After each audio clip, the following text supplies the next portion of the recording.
You ready for me to start anytime? Amen. Where do you start? I wouldn't even do that. Okay, then go right into my first. Right. Yeah. So it always looks like I'm like just on top of my head talking. I'm gonna But wasn't really sure. see, how do I do this? Well, let's just say that nobody, just act excited. You don't have to tell them you're excited. Just be excited. I want to record a song. I want to Yep. do this. I want to do that. I want to go into acting. I don't know how. I mean, that's a heck of a first line. Uh-oh. Have you ever thought of... There it is. Off, I tell you. It's okay, Jim. Let's practice. It'll go in a second. You know what, though? What? There's an awful thought. Have you ever thought about writing a book? Well, let's just say that I contemplated it for many years, but wasn't really sure what purpose or message it would bring to others. But then, with the deaths of so many loved ones and within our family over the past decade, along with the realization of just how short life can be, I made a commitment to God and to myself to accept life on life's terms and to embrace joy, peace, and hope no matter what's going on in life.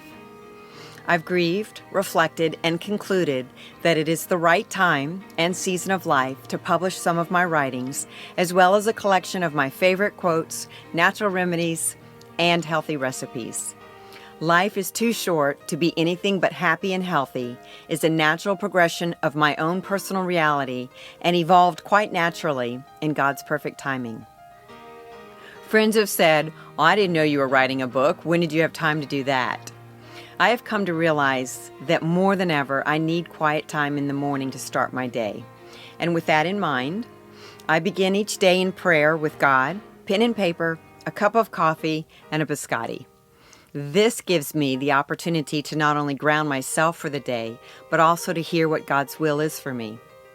Without this reflective time, I would certainly be distracted, at least for part of the day. For me, most days begin around 6 a.m., and yet I have to share that much of what I would consider to be my best writing has come to me between the hours of 4 and 6 a.m., when I've woken up early to an inspiring idea or a question in my head that simply had to be explored and written about immediately. And what do my friends and family say about D.L. Mitchell, the author? Well, I think they would say she loves God, her church, family, and friends, and she loves to have fun. I truly value and respect life, love, and relationships, and want to be taken seriously. However, I can be as giddy and quirky as the next person. So when asked what I think my most interesting writing quirk might be, I would have to say that I write just like I speak.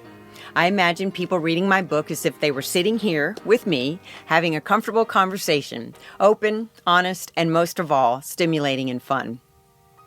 When I'm not writing, reading, or contemplating one or the other, I am blessed to spend my days filled with family and friends. I feel like I come to life when I'm surrounded by the arts, and likewise, I enjoy music, dance, and the performing arts every chance I get. Besides blogging, I also enjoy a Pilates class or a brisk walk every day and a ballroom dance class whenever I can. I love to travel, kayak, ride horses, and I've always loved photography, especially taking pictures in nature, like the one I used for my book cover, taken in Nashville at Lake Radnor State Park.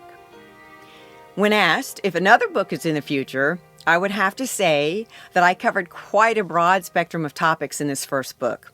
So perhaps I'll narrow it down a little for the next one.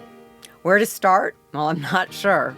But in the meantime, I'm looking forward to a year full of book touring, as well as speaking engagements, and who knows, perhaps maybe even a talk show or two.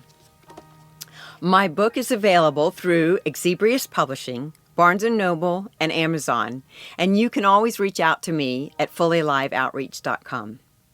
Thank you so much for listening, and as always, for reading what I have to share. Take care, and God bless. And that's a wrap!